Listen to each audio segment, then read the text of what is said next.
as we work our way through this campaign for the presidency. And I want to share one thing, that I am the luckiest man in the entire world. And I'm the luckiest man in the entire world because some 45 years ago, this lady said yes to going out with me. A beautiful first lady, a fabulous mother, a wonderful wife. And I'll tell you, she will make America a great first lady.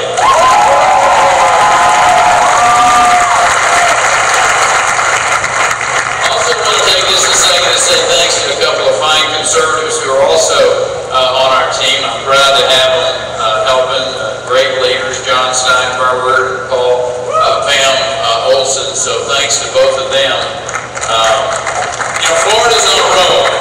You think about what's going on in the state. Florida's going headed in the right direction. It's got men and women who are helping build a Republican majority in this great state. It's the grassroots delegates of P5. It is huge.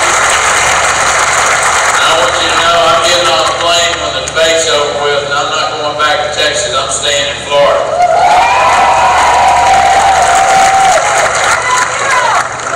From here, we're going to be competing all across this state as P5 straw poll. It's served a great purpose over the course of the years. I think it's really important for the candidates to understand that P5 matters.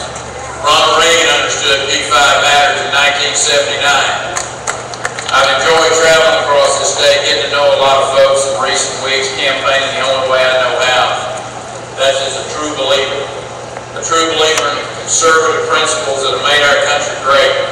Our founders didn't need a nanny state to carve out the greatest civilization known to man out of these eastern wilderness. We didn't need that nanny state. We didn't need a nanny state to win the Second World War and then the Cold War. We didn't need a nanny state to revive our economy, to create jobs, and to renew our nation's promise.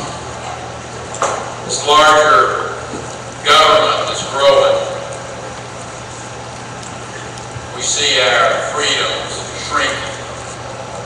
And my conservative values that I learned in that little place called Bankery, I'm proud to be the son of tenant farmers. And I can tell you one thing, I wasn't born with 4 aces in my hand.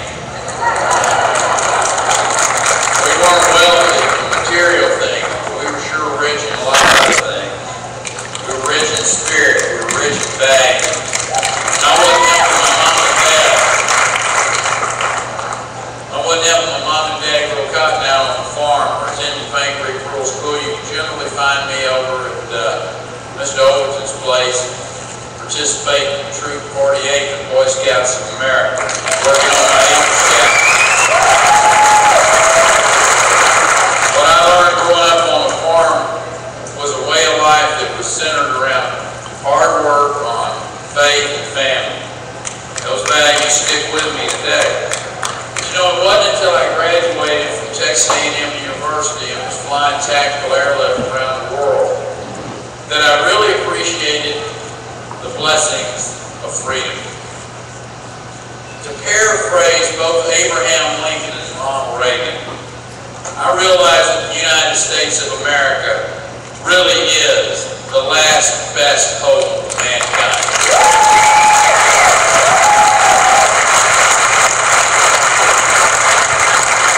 Some people say that America's in decline. I disagree. Washington, D.C. is in decline.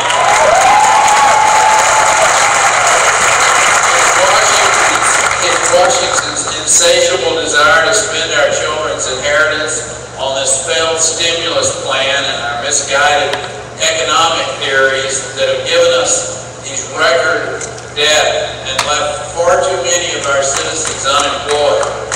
And of course, now we're told we're in a recovery.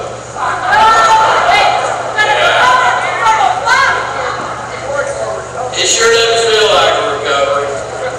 Sure doesn't feel like recovery when 9% or better of our citizens are unemployed, when 16% of the African American population is unemployed, 11% of our Hispanic population unemployed, millions more can't even find part-time work.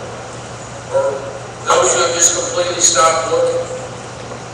When 1 in 6 work-eligible Americans cannot find a job, that is not an economic recovery, Mr. President. That is an economic disaster.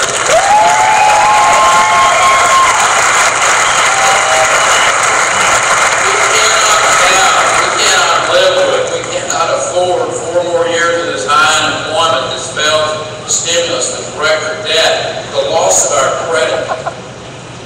It is time for a change. And I'm not talking about just the rhetoric of change, I'm talking about the record of change, and I've got that record of change. My home state was created since June of 2009, 40% of all the jobs created in this country. And as governor, I've led with a few guiding principles. Number 1 principle is don't spend all the money. Have some fiscal restraint. Have a tax policy in place that has as light an impact on our job creators as we can. Keep our regulations fair and predictable, and a legal system that doesn't allow for oversuing. You know, last month the Obama administration, they had the audacity to call food stamps a stimulus.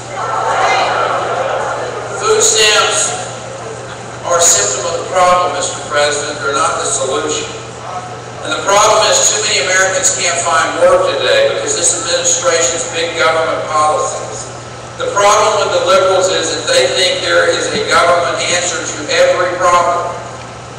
And they think Washington knows best, even when the Constitution is very clear about what belongs to the states. Here's an example. President Obama's Race to the Top program. It asks states to agree to federal education standards that I might add have not been written yet, in exchange for what would be so generous as from them as to return some of our money that we had sent up there in the form of federal dollars. It is wrong for the federal government to take over local schools. We need to give more power to the states, more freedom to the individual. So there is nothing ailing America that the rebirth of freedom cannot cure. And let me just say this. Our precious freedom, guaranteed in the Bill of Rights, not only guarantees the right to worship as we please, but it ensures that men and women of faith do not have to abandon their values or their faith at the steps of the public square.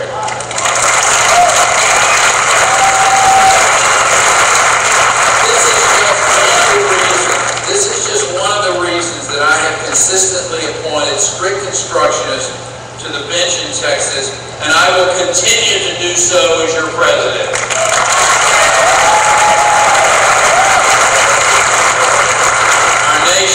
Our nation is enriched by the contributions of men and women of faith. We see this dynamic in houses of worship who organize great efforts to help victims of hurricanes, floods, wildfires across this country. We see men and women of faith ministering to addicts and to the homeless, to children without fathers, the elderly, living alone. The goodness of America cannot be measured by the size of our government or the amount of money entrusted in the federal bureaucracy. It's measured by the charity and the devotion of private citizens offered to people in need. Not because they have to, because they want to. And that is why I take a strong exception to this president's plan to limit charitable tax deductions. Now is not the time to discourage private giving. Not with 45 million Americans on food stamps, 14 million people unemployed. Now is not the time, Mr. President.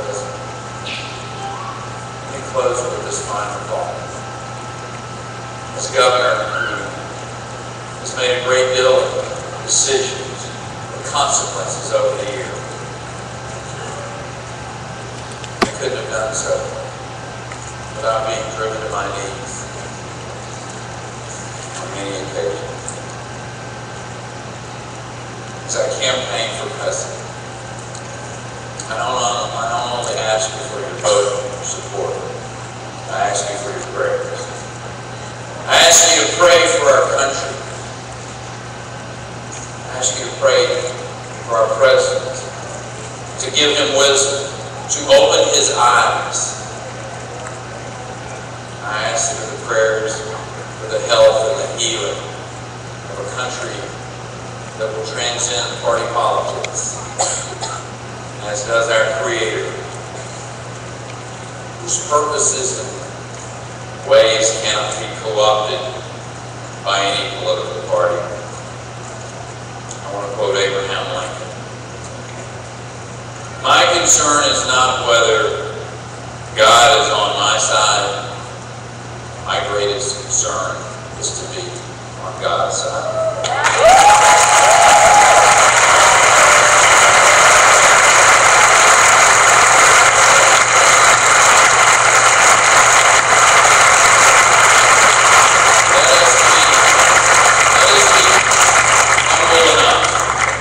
See God's wisdom and direction in our lives, but bold enough to speak out for the justice in the public square. God bless you, and through you may God